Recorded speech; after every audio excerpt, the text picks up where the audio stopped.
नमस्कार मंडळी. अण्णांचा शेतमाळा अण्णा पानसरे फार्ममध्ये आपलं सहर्ष स्वागत. आज मंडळी बघा, लसूण लावलेला आहे, तो मस्त उतरला आहे बघा. बघा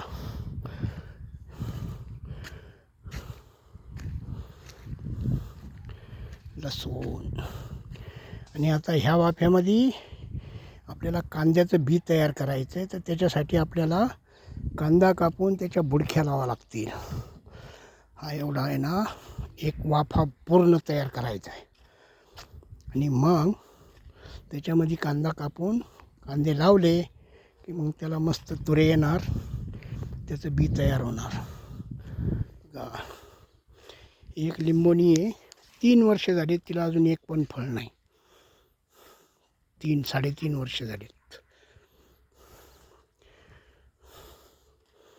काही त्याला औषध वगैरे मारायचं होतं की काय कोणास ठाऊक, काही समजलं नाही. हे बघा, हे साईडला आहे ना आंब्याची झाडं आहेत. हा लसूण बघा किती छान उतरला आहे ना.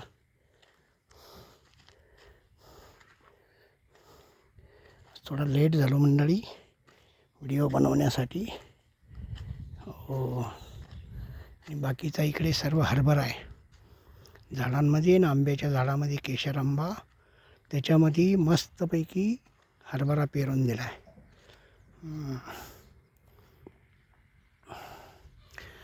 बरं तर मंडळी, आजच्या व्हिडिओपुरतं इथेच. नमस्कार. जय जय राम कृष्ण हरी. जय जय राम कृष्ण हरी.